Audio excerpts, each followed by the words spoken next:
Hello everyone, welcome back to another episode of r/PettyRevenge. In today's episode, I got to throw facts in one of my bullies' face. Constantly let your dog shit on my lawn? Enjoy your smelly garbage cans. Finally got payback on an ex-coworker. Before we get started, make sure to subscribe so you will never miss a video. So let's get started. I got to throw facts in one of my bullies' face. So, this might not seem like much of revenge to anyone else, but to me it felt so good. About 10 years ago, I was living my best life and had moved to Japan to study Japanese, and I was genuinely having a blast and loved every single part of it. One of my old bullies reached out one day on Facebook, and either they'd seen on my page that I lived in Japan or someone had told them, I don't know. They wrote something along the lines of, "Hi, altruistic cable car. It's me, Amy, fake name. How are you these days? I noticed you live in Japan now, and I was wondering if you could help me with X, Y, and Z because I'm thinking of moving there myself." Not literally that, but that's the gist. I easily could have answered their questions in about 5 minutes, but hell no. Instead, I replied back, "I'm sorry, Amy who? Do I know you?" And Amy responded with, yeah, it's me, Amy, from school. We had class together for years." This was when my petty revenge side came out. I just said, "Oh, right, Amy, I remember. You used to call me fat and called me the R word a lot. How can I help you?" I got no reply and noticed later that Amy had blocked me. I know it's not a huge thing, but it felt so good to throw those facts in her face, because it was 100% accurate. She spent years calling me horrible names, saying I couldn't ride in normal cars cause I was too fat and had to be on the back of trucks, and that my clothes were all made out of sheets because I was too fat for normal clothes. And yeah, she called me our translation of the R word every chance she got. I could have been the bigger person and given her the advice she asked for: find your own information. Nah man. That is the definition of petty, and I am so here for it. Thank you. It felt good for once to be the one who had the upper hand. She was the popular girl in school and I was the bullied outcast. She had a lot of nerve asking if you could help her after she treated you like shit. I'm glad that you reminded her about your past experiences with her. She blocked you out of embarrassment, and it's evident that she's not sorry for being a bully. Otherwise, she would have offered you an apology instead of acting like you guys were old buddies. What a clown. The best karma I ever saw was when my high school bully went into her son's school to complain that he was being bullied as he never got invited round to any of his friends' houses after school. Basically, one of my friends got called in and asked if there was any reason this boy was being excluded outside of school. My friend just turned round and said it wasn't the son but the mother no one could stand, so he was being left out so that nobody had to deal with her. She was a bully all through high school and college, and she alienated a load of moms at the playschool/nursery as well. So now she knows that everyone in her small town and the surrounding villages hates her. Constantly let your dog shit on my lawn? Enjoy your smelly garbage cans. For context, I live in a small cul-de-sac with 4 other houses. We're all pretty close and friendly since it's a small neighborhood. Except one house, they keep to themselves and are generally pretty inconsiderate with noise ordinances and such. I'm talking doing loud machine work at 6:45 a.m. on a Saturday. I have a large dog and his poops are sizable. I don't like to let him poop on the front lawn since I put a lot of work into making it look nice. Suddenly, I start finding poops that were not his. I could tell based on size and a few other factors that these were not my dog shits. The first few I let go, just picked up and tossed, but after finding one almost every single morning for weeks, I had enough. I checked my doorbell camera and lo and behold, my neighbor was letting their dog shit on my lawn, then just calling them back and going inside.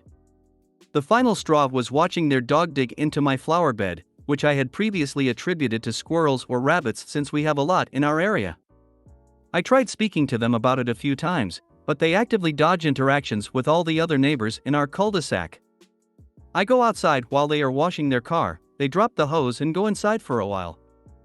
I try to catch them in the morning before work, they either hustle into their car or go back inside. It's the most childish thing I've ever seen. Cue the revenge. Fridays are garbage days, so most folks get their cans out Thursday night since it comes so early in the morning. For 4 days, I picked up the shit and stored it in a box unbagged. I used a bag to pick it up. At 11 p.m., as I'm letting my own dog out before bed, I emptied that box into their garbage can and waited.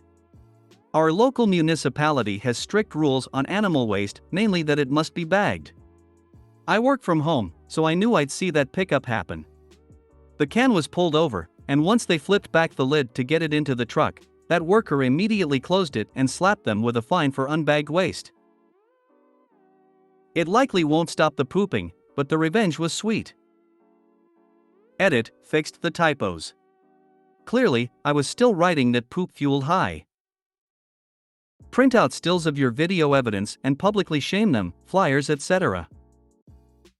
Why didn't I think of this? If the pooping continues, this is my next course of action.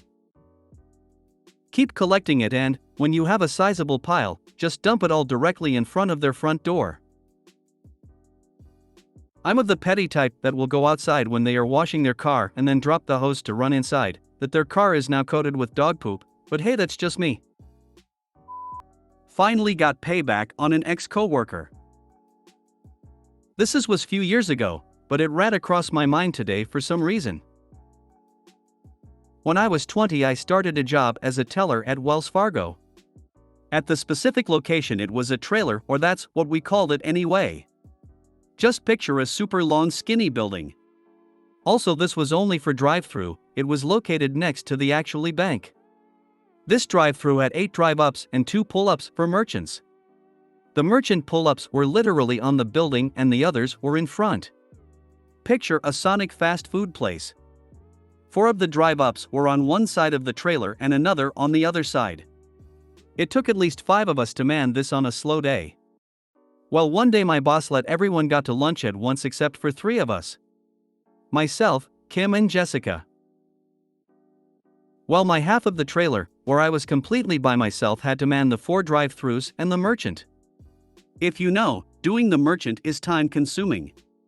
There's typically a lot of cash being deposited, which takes time obviously to count, etc. Well, on this fake, Kim and Jessica just didn't feel like working, literally just sat there as I was trying to help 5 separate people at once. Jessica walks over and tell me to hurry up and people are waiting. I looked at her in disbelief. I asked her to help, while Kim just sat there staring at me. I got so pissed off, I called Jessica a B*TCH. Straight up. Well, my idiot boss comes back from her lunch and Jessica goes straight to her and complains about me. I got written up. My boss could not have cared less of the circumstances. Oblivious to the lack of scheduling on her part. Whatever.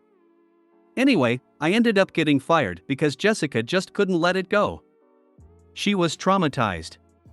Also, didn't help, my boss kept making me work the merchant lane. If you know about being a teller, you know that being a merchant teller requires experience.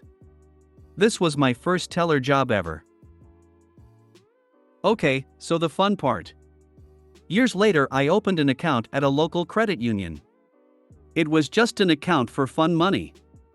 Totally forgot about it after like a year and realized it was in the negative. Can't even remember how that happened, but it was literally like $3. So I go in to take care of it, and lo and behold, there's Jessica. She immediately recognized me.